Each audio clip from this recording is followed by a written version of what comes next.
Les BAT. Lèvons-nous et bâtissons. Les BAT. Lèvons-nous et bâtissons. Les BAT. Un nouvel esprit pour un Congo nouveau.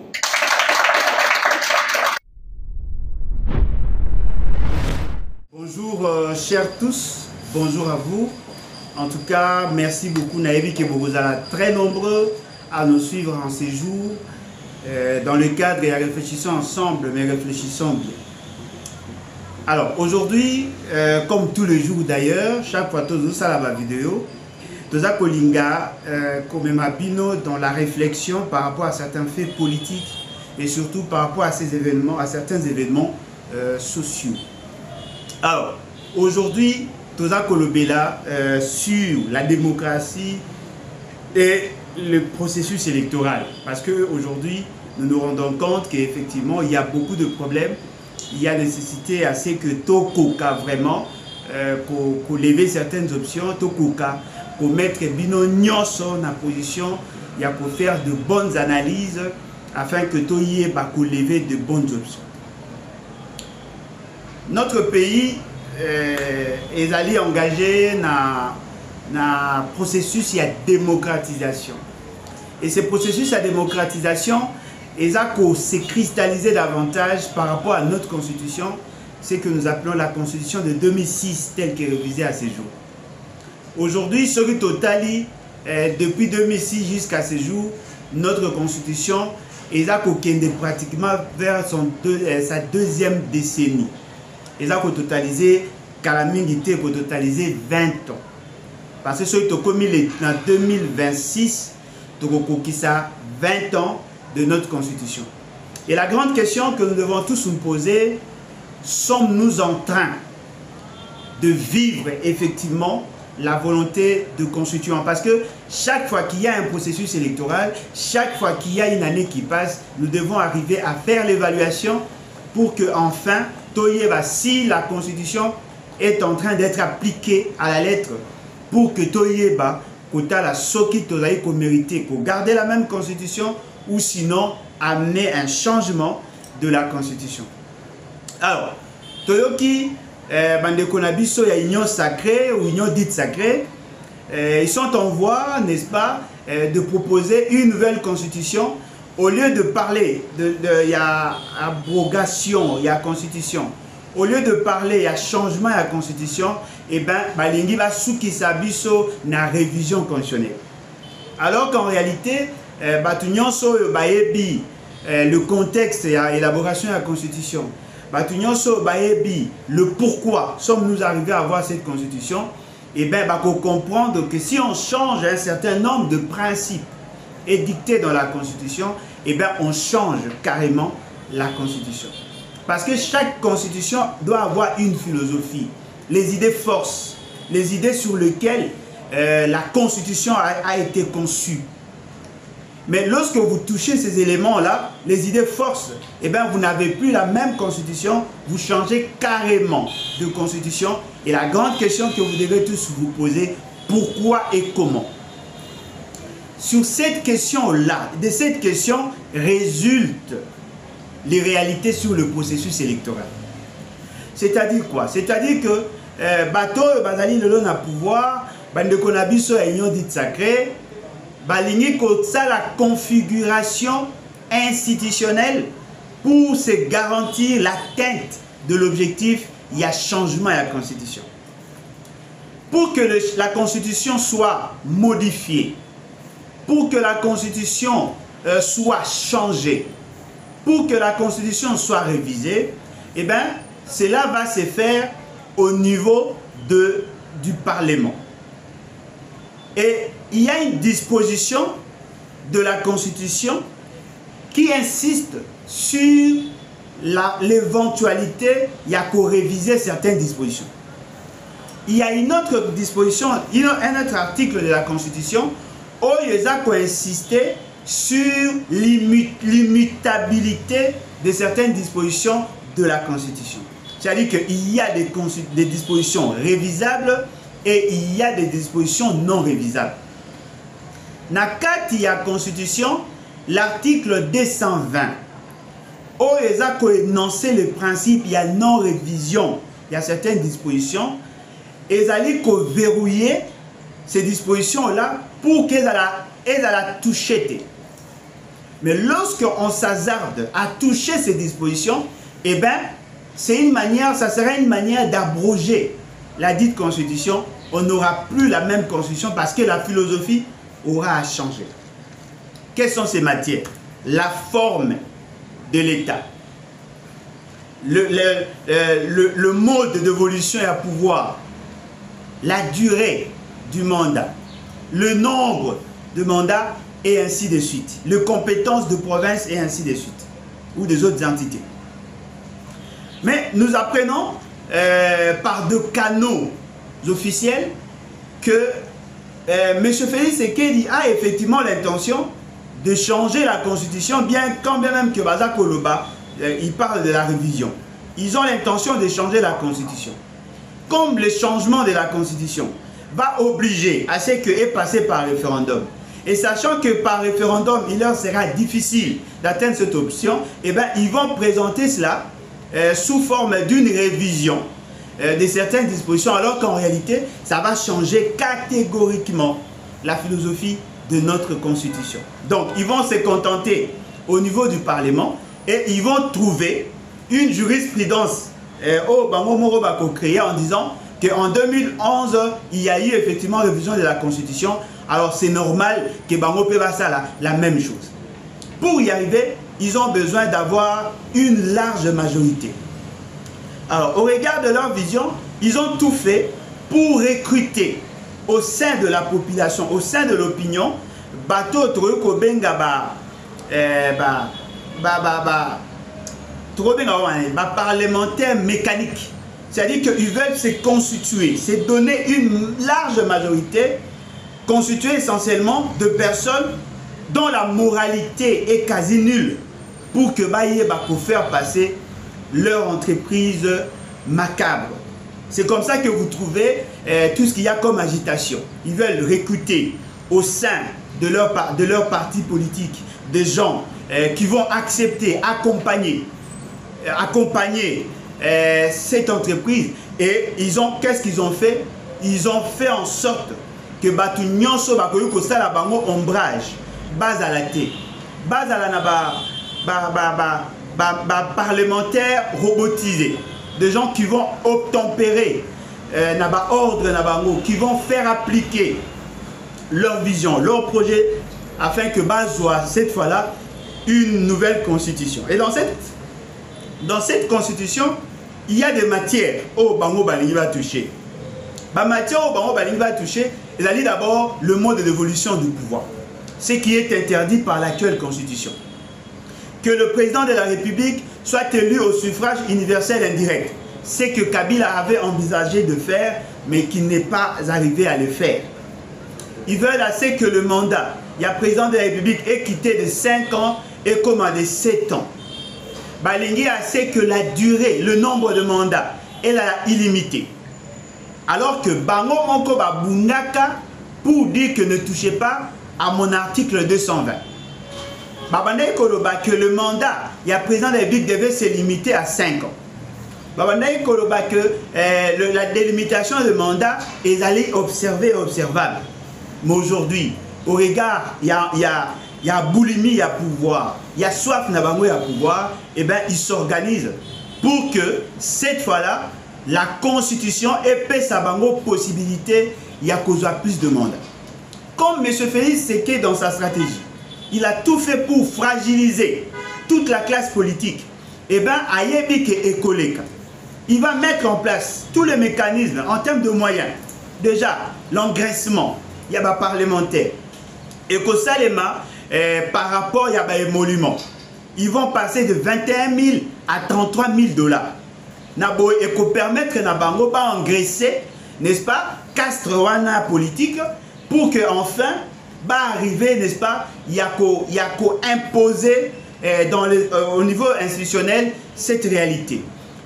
Tant qu'on va aussi eh bien, dominer l'opinion internationale, l'opinion nationale, pour que cette fois-là, qu'il y ait une sorte d'acceptation tacite Naboye, M. Félix Tshisekedi aura la possibilité de briguer un autre mandat, mais cette fois-là pour 7 ans. Parce que le moment que vous allez vrai. Dans la présentation, ils vont vous dire que non, voilà, on révise ça pour permettre au pays d'évoluer. Après, non, voilà, comme on a touché à ces principes-là, nous n'avons plus la même constitution. Et donc, M. Félix Tshisekedi, le compteur est zongi à 0, M. Félix Tshisekedi aura le droit de postuler. Tant qu'on postule, ce sont les grands électeurs qui vont voter, et bien naturellement, et que ça, là, c'est que Bato, Bakozala élu, Bakozala Batounaye, il aura la majorité de voix, et en ce moment-là, il sera encore président pour 7 ans. Plus ça va évoluer, plus ça va engraisser la classe politique, et la classe politique est rebâtie sous 7 ans. Comme on va déverrouiller la durée du mandat et le nombre de mandats, M. Félix Tshisekedi envisage être président à vie. Donc, vous comprenez que, au Bazar Kolobalabino, il faut qu'il y ait comme une monarchie, il faut qu'il y ait comme un roi, il faut qu'il y ait Zarawana Libela, Bangala Basalaka 32 ans, Balou Baswahili Basalaki 24 ans, Bakongo Soki Baoumela Gite Mitali Bango. Cette fois-ci, il faut Bango Baoumela pour que Basala Ndenge Mobuta Salaki. 5 ans, il y a fraude avec Kabila. 5 ans, il y a fraude Yemoko. 4 ans et 7 ans, il y a fraude au bazar qu'on préparer. Plus 7 ans, il y a fraude au bazar qu'on préparer. Après, ça vous fera au total 24 ans, il y a pouvoir. C'est ce qui s'est dit à la cité. Alors, besoin a que la vision d'un seul individu est comme il le lot qu'orienter les actions publiques. C'est-à-dire que les institutions aujourd'hui sont caporalisées. Les gens sont en train de poser des actes, pas pour l'intérêt du pays, mais pour l'intérêt de la personne du président, entre guillemets. Au lieu de se battre pour que la patrie gagne, ils font allégeance à leur parti au détriment de la patrie, et cela s'observe par rapport à comportement na bango. Yango Moni va mettre en musique toute la machine pour que va arriver effectivement, il y a quoi imposer cette nouvelle philosophie de faire en sorte que M. Félix Tshisekedi demeure au pouvoir. Batumususo Bazali Pembeni ya Félix Tshisekedi. Dans leur stratégie, Bazako sepe la cause à la Pembeni ya M. Félix Tshisekedi. Comme on dit en français, Basarkouboute na Félix Tshisekedi pour que Bango va se faire une santé financière. M. Félix Tshisekedi, dans sa stratégie, qu'est-ce qu'il a fait? Comme il est dans la vision, il y a Luba Power, ce qu'on a pour ça, il y a qu'on entretenir, recruter au niveau de la zone linguistique. Il a recruté dans l'espace Swahili, il a recruté dans l'espace Ngala, il a recruté dans l'espace Congo pour que enfin, il a la possibilité à régenter toutes ces provinces. Yango Moni, basali stratégie, préparer un jeune, quelqu'un qui est au gouvernement, préparer pour être gouverneur du Congo central. Ces gouverneurs, mission naïe, et qu'on a de tout faire pour que les députés au Congo central basent en faveur, il y a vision à révision de la constitution, il y a vision, il y a comme ça fait, c'est qui est président à vie. Dans le Grand Équateur, ils ont classé aussi les leurs. C'est-à-dire, Balingiva Komisa, Tuapa, Mongala, Équateur, Bazou, Nord-Ubangi, Sud-Ubangi, Batia Batunabango pour que va brimer tous les jeunes, tout celui qui aura d'autres ambitions afin que va bimisa, va candidat et belé oyo va faciliter bango l'atteinte de cet objectif. Ils ont fait la même chose dans le Katanga. Heureusement ou malheureusement dans le Katanga, ils semblent avoir échoué parce que la donne n'est pas ce que Obandaï a envisagé. Quand même que Babimisi va député, députés provinciaux, ils auront à organiser le gouvernement provincial, se retrouver, ils vont placer les leurs pour que Baye jouer, n'est-ce pas, à ces niveaux-là.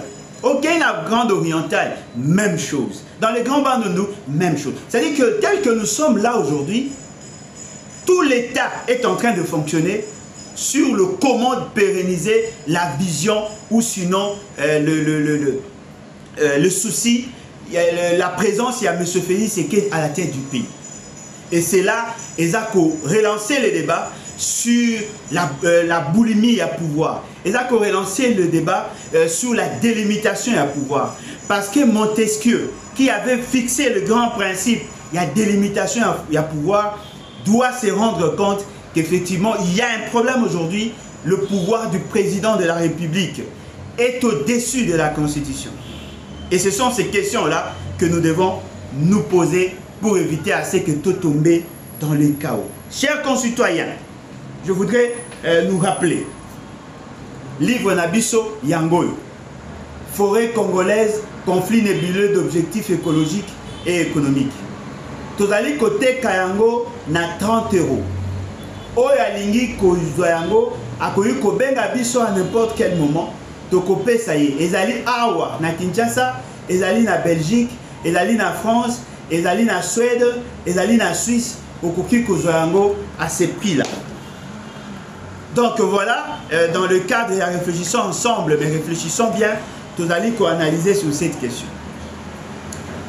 Binoyo Soboyokaki, que le processus électoral, Ndenge Tamboli, Batuya Union Sacrée, Balobaki que non, le processus électoral, Zali Malamou, Kadima, c'est un grand travailleur. Il a posé des actes en faveur de l'État. Il faut tout saluer parce que le fait seulement qu'il a innové, il a apporté des changements par rapport au processus électoral. Il a pu apporter la lumière. C'est un génie, c'est un savant et il a bien fait son travail. Je vous avais dit, attention, ne soyez pas pressés. Parce que la même personne, la Kadima, Maboko, parmi les victimes, il y a mauvaise gestion électorale. Nabandé déjà comme on a dans les réseaux sociaux. Tout baza ko réagir. Tomoni ba fanatique ya M. Félix Tshisekedi. Ba komi ko condamner la CENI. Baza ko loba que la CENI n'a pas bien fait son travail. Baza ko loba que la CENI a désorienté la volonté du peuple. Baza ko loba que la CENI a procédé plutôt par la nomination au lieu de prendre en compte les résultats des élections. Mais c'est ce que nous vous disions. Parce que l'okomoko est allé vrai. Moutounion soit à soutenir la forfaiture. Un jour, à cause de l'appeler, à cause de la victime de la même forfaiture. Aujourd'hui, Batou va se rendre compte que de mauvaises élections marchent sur le droit citoyen. Lorsque nous leur disions attention, Bozali ko soutenir le mal. Un jour, Bokozwa va bien effet boomerang. Ma béo boza ko soutenir et ko zongela bino. Aujourd'hui, namoni même ba fanatique ya M. Félix Tshisekedi. Baza ko la fraude électorale. Baza ko lobake bazali ba victime. Pour la première fois, nayoki na munoko ya batu ya Union Sacrée. Baza ko la vérité des urnes. Alors que bango va présenter qui vérité des urnes comme un signe de faiblesse de la part de Martin Fayulu na biso nyonso to bundaki komba wana. Lelo ba komi ko senga na CENI atos à la volonté de la population. Vous aujourd'hui vous en êtes victime. Mais vous oubliez il y a peu, vous avez tous soutenu la forfaiture électorale na niveau présidentiel. C'est la même CENI. Aujourd'hui, vous vous plaignez du fait que la CENI n'aurait pas bien fait son travail. La CENI a désorienté la volonté du peuple. Vous qui n'êtes même pas un enjeu majeur, vous accolez la forfaiture. Quid alors le président de la République? Parce que c'est la même CENI qui a eu à publier les résultats. C'est la même CENI qui a eu à organiser les résultats. C'est la même CENI qui a eu à vous donner le fiche des résultats et même le procès verbal. Ceux qui ont qui va tricher pour Nabino, reconnaissez au moins qu'ils ont triché aussi pour Félix Tshisekedi. Parce que la CENI qui a publié Félix Tshisekedi, qui était applaudi par vous, c'est la même CENI aujourd'hui qui publie que vous n'êtes pas les élus. Mais vous vous en plaignez. Il y a même de ceux qui ont brandi le procès verbal. Alobi Galaï n'a pas procès verbal naïe. Aujourd'hui, l'UDPS est en train de contredire l'UDPS. Vous avez vu un VPN, le vice-premier ministre, Lelo, Bakomi menacé par les militants d'un parti politique. Les militants à parti politique, que ces fameux premiers ministres, vice-premiers ministres auraient détenu de machines. Que la CENI avait effectivement l'intention d'élargir la liste à 82 fraudeurs. Ce qui est surprenant, la CENI n'a pas publié la suite de la liste. Et aujourd'hui, ce sont les militants, le robot communicant, ce sont les aboyeurs, il y a M. Félix Sekeli, qui en sont victimes. Comme il y a que non Alain, tu as triché, et ça il y a injustice. Et voilà, ngane munalekaki, balongoli kombo na ngai, batie kombo ya mwana ya mokonzi ya parti. Mais cher ami, mais c'est la même CENI que vous avez applaudi. Bolobagi Nabiso que CENI a fait un bon travail. CENI il aurait abattu un grand travail et bonga qui va betela maboko. Et bonga qui va sans la kadima. Bolobagi que Kanumba c'est un homme parfait. Bolobagi que l'opposition allait en perte de vitesse. Bolobagi que l'opposition n'avait pas de preuves. Bolobagi que les élections se sont bien passées. Bolobagi que la CENI n'a fait que son travail. Aujourd'hui vous en êtes victime. Bokomi ko la lisusu, loko la bateau et bada ko luka vérité des yeux. Si la CENI a bien fait son travail en faveur de Félix Sekeli, reconnaissez aussi que la même CENI a fait un bon travail en faveur des députés au Bazali proclamé. Nana ko zola bino ka moko. Ya liboso Mesentingi Pululu. Mesentingi Pululu par ses communicants Bazako Lobake, Babotoli Bango victoire. Bazako Kose la Bango qui Bazaki va détenteur ya machine. Bazako démontrer que l'école Tingi est là qui retenue par la CENI depuis plusieurs années. Bazako Lobake Tingi n'a mené aucune démarche pour que son école soit retenue, soit réquisitionnée par la CENI. Aujourd'hui, il en est victime. Ok, Iwana, Chris Mukendi, membre ya FDCA, azali na ba procès verbaux. O eza kolakisa que Yende Mutabimi premier sur la liste ya FDC. Ce qui est surprenant, a commis message et dans les réseaux sociaux, aza confitiger le fait que ole ke bazoye bazu mutumusu sur ya FDCA. Tokei kotala na liste ya FDCA. Mutu oya bimi na FDCA azali mutu ya tribu ya président ya FDCA azali membre ya famille ya président FDCA balongoli kombo na ye ya Mukendi Chris batie kombo ya ndeko ya Bahati ya mwana ya Bahati. Alors la grande question que vous devez tous vous poser, qui a fait cela? Tant beaucoup mona bakoloba kezali CENI. Comment ça se fait que baké la compétition? Parce que la compétition est sur entre partis. Au sein du parti, il y avait aussi une compétition. Il fallait chercher à être le meilleur sur la liste. Lui, Chris Mukendi, dans Lukunga, na Lukunga, circonscription à Lukunga, il s'est battu pour être le premier sur leur liste. Avec le système proportionnel, leur parti avait, leur regroupement avait droit à un siège. En réalité, le meilleur sur la liste, c'est celui-là qui devait être proclamé élu. Ce qui est surprenant, ce n'est pas le meilleur sur la liste, mais le meilleur en termes, il y a affinité, il y a acquaintance avec le président du parti. Ce qui veut dire quoi en réalité? La CENI n'a pas rendu un bon résultat. La CENI n'a pas donné la vérité de scrutin. Parce que c'est Chris Mukendi qui devait en réalité être publié dans leurs mauvaises élections. Pourquoi la CENI a-t-il choisi une autre personne?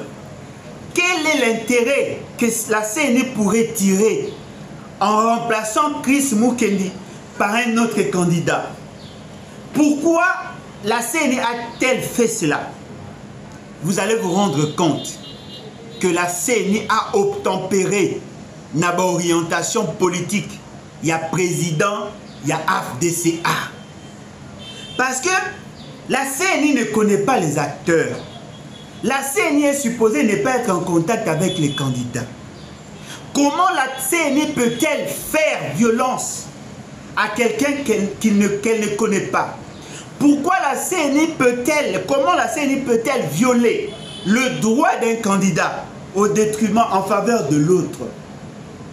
C'est probablement que le regroupement politique a demandé à la CENI de publier plutôt celui qui a été publié au lieu de publier Chris Mukendi. Ce qui CENI a salé à mot, c'est-à-dire que la CENI a obtempéré n'a pas ordre, il y a président, il y a regroupement politique. Ce qui a aussi ordre, il y a président, il y a regroupement politique. Quid alors, dans le respect, il y a président, il y a pays. Ce qui veut dire que la CENI a répondu positivement à la demande du président et à regroupement AFDCA. Ce qui a répondre, tout en sachant qu'il a violé la loi, quid alors, n'arrête. La CENI a obtempéré dans l'ordre de Bahati Lukwebo, d'après Chris Mukendi, pour que Yaza la remplacer. Mouto aleki, baboyi aleka, bazui mwana ya mokonzi, bache. Alors que Bahati, azape munene ya kolekate, CENI atosiye. Bongo soki ezalaki ya Félix Tshisekedi, oya noma bango, oya désigna bango, oya zako kamba bango. Ekozala ndenge ni? Yango na yebisaki bino bozala pressé. Toyebaki que un jour liste ya ba victime ekobakisama. Toyebaki que un jour bako comprendre qu'effectivement la meilleure manière de se sécuriser, sécuriser l'autre. Lorsque les autres on est collé là, la forfaiture électorale, baza collé là, l'olenge ba tricher, bango balobaki élection salami malam. Lelo yo bango ba komi victime. Lelo yo bango ba komi collé là. Bao bazaki ba aboyeur ya Félix Tshisekedi. Bao bazaki ba aboyeur ya Nanga, ya Kadima. Lelo ba moni ki ba komi ba victime. Mabe ezo komi la muninga yo kangi munoko. Mabe ezo sa la muninga yo fandi. Na makanisi na yo lobini etalié. L'essentiel ngana za ko tirer dividende. Lelo makambo basalaki muninga oyo boyaki koloba ekomeli yo.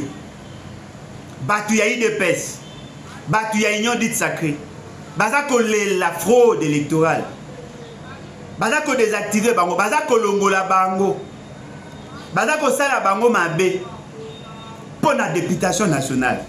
Mais tango basala ki mabe na présidence, babeta ki maboko. Ndekolangai eza soni. Eza soni pe eza mawa. Comment on a été mboka na biso et perdre ma valeur, et perdre ma repère. L'élo l'immoralité est comme une vertu, est comme une valeur. L'élo kokosa, koyiba, est comme une loko ya lokumu. Mboka eza kopola. Batu baza kobosana. Que lolenge ya malamu, ya kozala na kimia.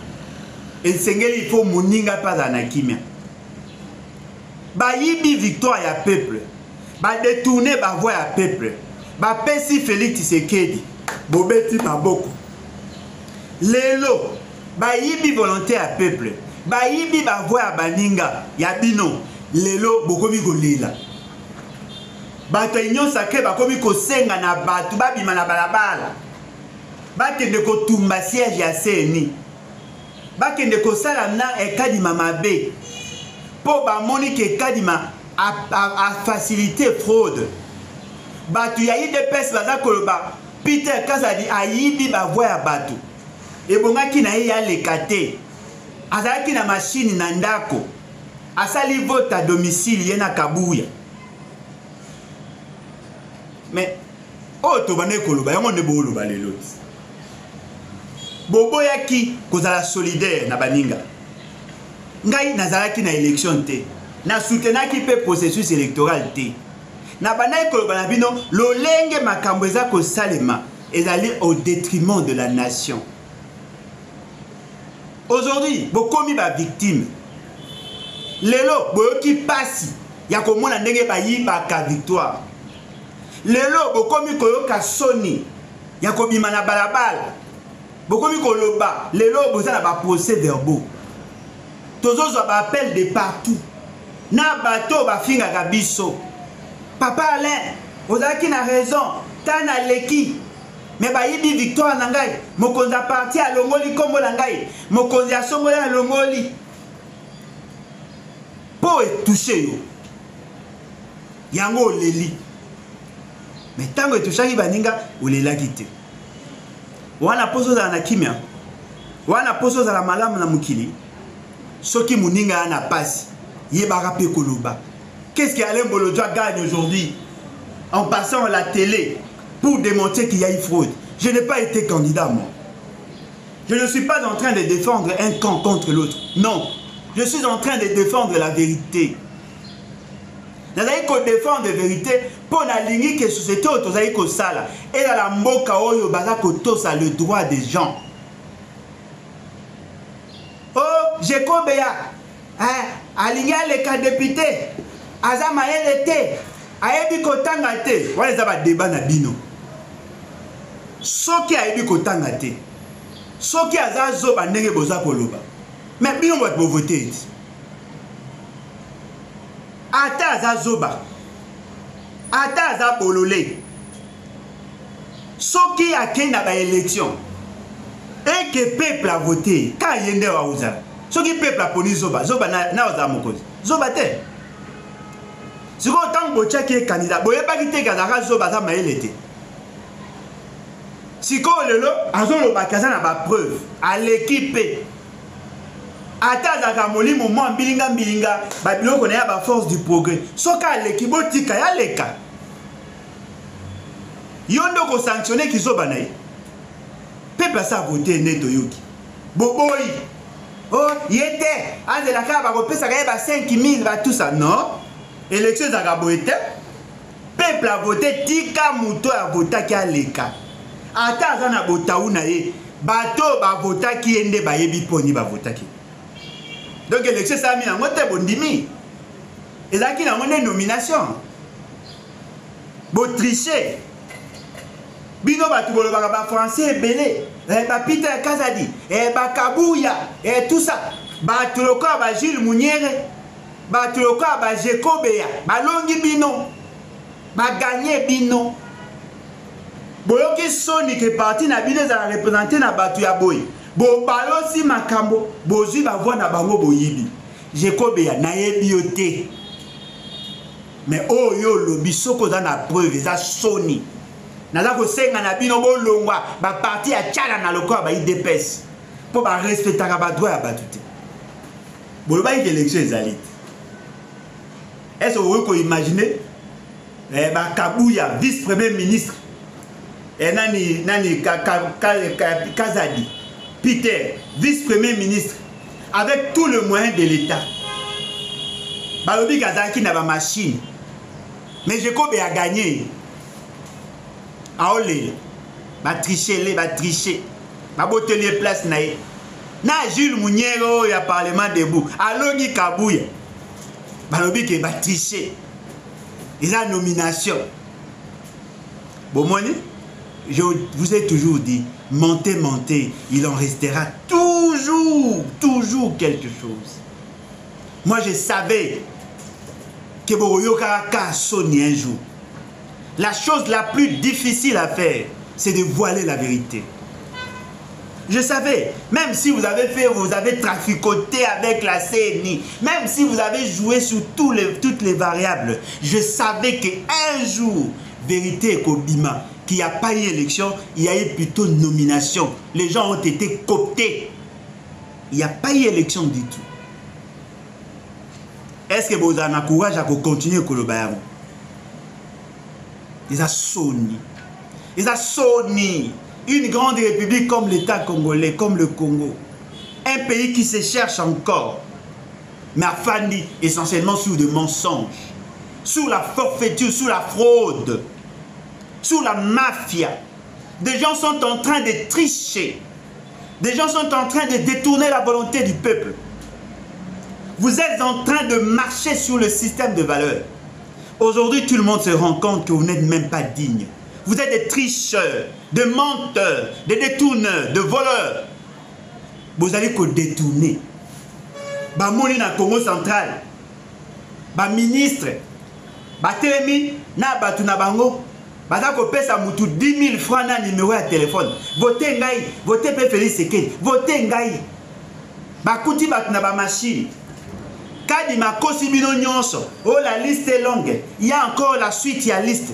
Abimisi 82 personnes. Akangi maboko. Boze la liste wana abimisi bino ba député élu. Na kati ya ba liste o ebimaki efuitaki bato bakangaki bango na fraude. Babimi. Bato biso babité na cour constitutionnelle ba kolongola bango. N'espérez pas. La cour constitutionnelle est dans le complot. N'espérez rien. Ceux qui vont réajuster, va faible. Ces grands tricheurs, otika. Pour bango na posa, basala makamo basala, kota na ba gouvernement, s'engraisser, continuer à dominer. Jeune ya IDPS, jeune ya Union Sacrée, na beta bino mal, benda bino matoi. Vous êtes en train de brader votre avenir. Ne pensez pas que biso ba oto zanga. Biso ba oto ana binoté. To vivaraté, to vivarakaka. Mais to garder notre probité, notre intégrité, notre constance en termes de combat. Ata lelo pas ses alliés. Lobby est cause à la meilleure. Les gens se souviendront de nous. Pour to un combat juste. Vous n'êtes pas condamné à être utilisé comme de marche-pieds, comme des paillassons. Moutaoti kotambo na sika salité, le quoi inga kota na salle ya propre, aye yo likolo ya yo paillasson tanami a pupoli makolo. Pa longo la ba salité na sapato. A koti na kati ba moni azali propre, alors que mbindo na ye abwakeli yo libanda. Bolongwa na ba parti wana bokokufa. Boza ko hypothéquer l'avenir de toute une nation. Boza ko bomamboka. Bolongwa na ba parti wana bobunda pona ekolo. Batu wana balinga kabino te. Baza ko saela bino pour que bango ba se retrouver. Bozui mandat à 5 ans bozui eloroté. Bokundi na ndenge na bino na ba élection a tchana na oyo. Bokei pe peuple apesi bino confiance. Baboyi bino bobima, c'est-à-dire baboyi bapesa bino misala, baboyi kutu peuple apesa bino misala. Boko bimaka na eloko te na bato wana. Bolongwa na ba parti wana ya tchana na. Bobundisa bato wana. Po bango nde baza ko hypothéquer avenir na bino. Bosama pona ozaka sima na bango te. Bolakisi ke boana capacité à mobiliser. Bolakisi ke boana bato bakoyaka na bino. Mais boza ko soutenir ka bato ya mabe. Biso na bino. Toza ko mona 5 ans oyo yuti kosila. Eloka malongi esalami te. Ce sont le même voleur, le même pilleur, le même détourneur, les mêmes tricheurs. Oh bazongi lisusu. Baza komi préparé pour que batika lisusu au-delà de 5 ans. Yo lelo yo komi déjà mukolo 30 ans, 50 ans. Oza kozela batu ya mitema mabe babongisa ma vie na bango pour que yo sepela. Oloko sangana na baninga pour que bo bundisa batu ya mabe afin que le bonheur soit partagé. Yo zo préféré ko bundisa biso to bundisa batu ya mabe. Force du progrès. Osimbi machette, osimbi libende. Pona ko lukaka ba opposant, ko lukaka bato ba telemeli bokonzi ya mabe. Ozomi tuna te. Un jour makasi ya nzote ko sila yo. Retraite na obongisi eza nini? Po ba pesa ba $50, ba $100 e ko sila. okobala, okobota, okokoma na famille. Mukolo yo kobela bakoluka yo te. Naza koloba na bino bilenge. Bilenge ekolo Congo. Bana na biso bandeko na biso baleki na biso bayaya pe. Botika kozala ba marche pied. Botika kozala ba buweto batongelaka ndako. Ndako ese esili na salon esika bakotia yo ezate. Okopolela mbula kuna, okokauka kuna. Bobunda pour le changement. Changement, ozala membre ya parti. Ozala membre ya parti te, ekoya kaka. Bolongwa na babisika wana. Batu wana baolekisa bino ngonga. Baboti na bango basakani na mboka oyo. Basali baboti na bino mabe. Bozwi ngonga ya kotanga te. Lelo bakomi ofinga bino ke botanga te. Yo bandi komba na UDPS. Na âge ya 13 ans, 14 ans. Au sacrifice jeunesse na yo. Chaque jour oza na permanence. Bazwi bokonzi babig mamba pe so bokonzi te po yo tanga te. Ok na ba élection baboteli yo ba voix. Bazwi yango bango kaka bazwi. Soko okotanga mukoloni po zo bokonzi. Yo salama na mukika po accompagner bato. Etienne Tshisekedi azwa baboti na bino lokola ba esclave. A utiliser bango lokola ba mpunda. Lelo mwana ya uti poto aye akomi mokonzi. Yebe azwi bino lokola ba esclave. Omi poser question te. Bongo bana bino ba ba esclave nani? Ya ba Antonio, ya ba Antonella, ya ba Feliciano, bango nde bakoya kokonza bino lisusu. Elenge Congolais, telema. Tika kolala. Telema esiko zali. Mambo ya union sacrée telema. O baba atio, o baba mboso, o babemba, o bakamere, batu ya kala, il faut ba longwa bango nyonso. Classe politique ya sika esengeli ya. Pour que simba esengeli na yo elenge, longwa na ba parti wana. Bato basali mboka mabe, bolongwa kuna. Bolongwa boya na molimo ya sika, boya na parti ya sika. Parce que loko mo esengeli boyeba. La politique est dans les rapports de force. Comment bino boa majoritaire? Bokomi kozala utiliser le quoi escalier.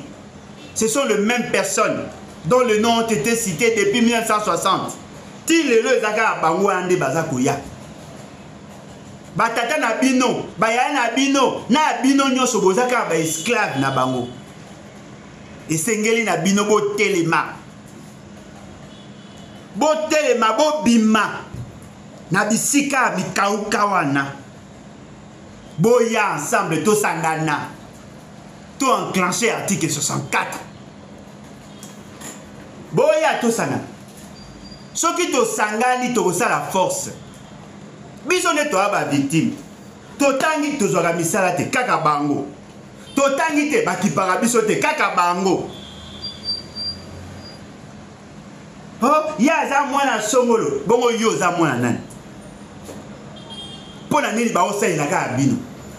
Dites-moi un peu, Chris Mukende. À part yo na FDC, na Muke Patrick Makanga, na Kinshasa FDC za wapi?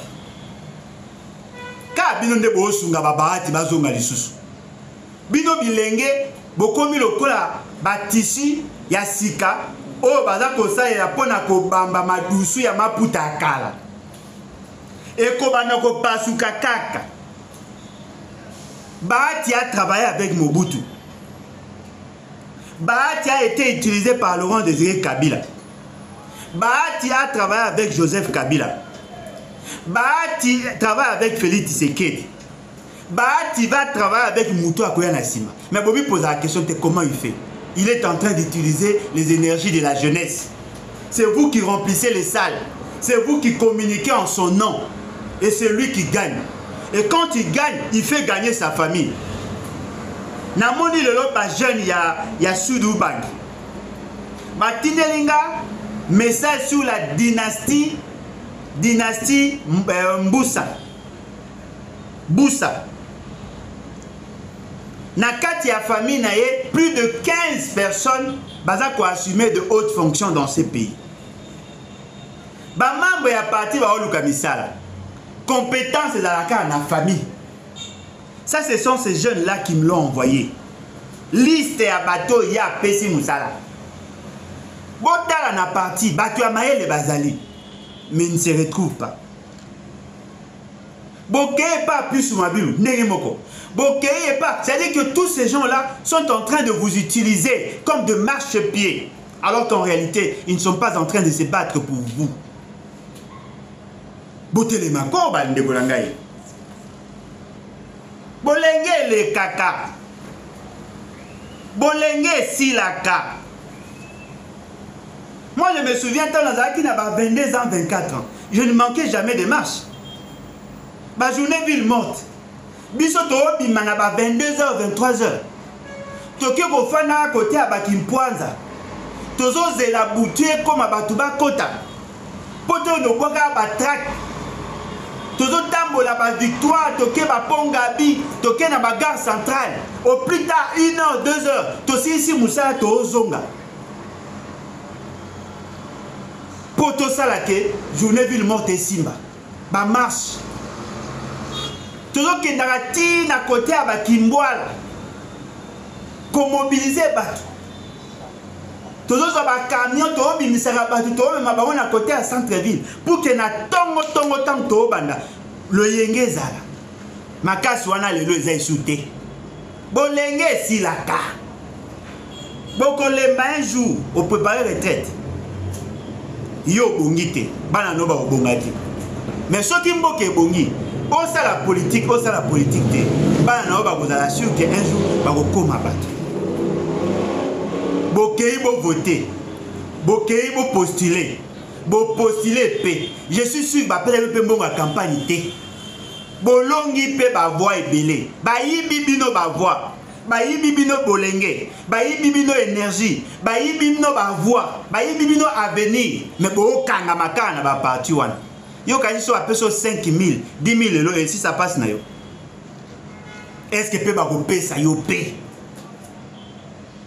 Bandeko na ngai s'il vous plaît. Botelema. Botelema ngonge bele mito changer rapport de force. Bilenge o bazali ba victime bazali majoritaire. Toti kalika na solution moko article 64. Soki boyebi ke bazui bokonzi na ndenge ya mabe, to sangana biso nyonso. To tia bango hors d'état de nuire. Yango naza ko bela bino. Bozwa numéro na ngai o ayebi ngai te zwa numéro plus 243 81 250 28 51 81 250 28 51. En tout cas, merci beaucoup pour l'opportunité. Merci Nabino nyonso boko benga. Boya to solola. To bunda ensemble. Biso de to aba victime. Biso de to aba victime. Bino bandeko ya poto esika bozali.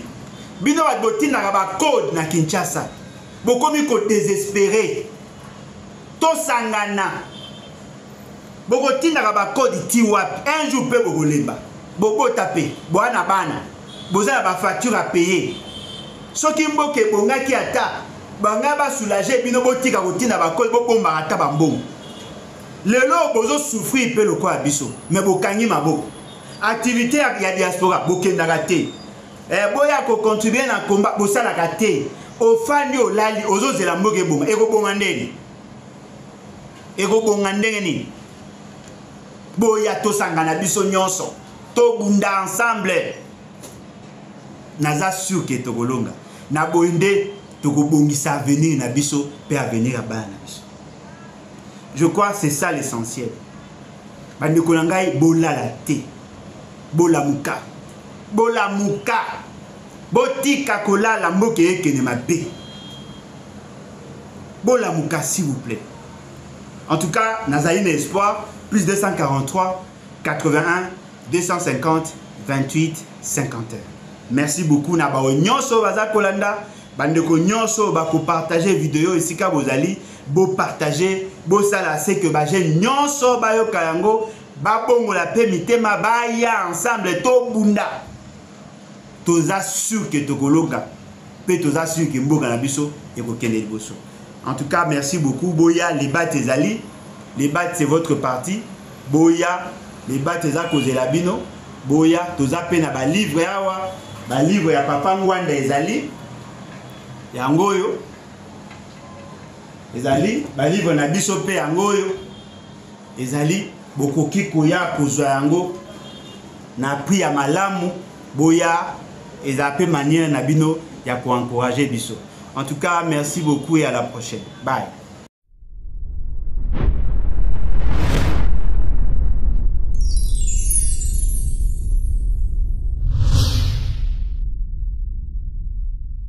Les battes.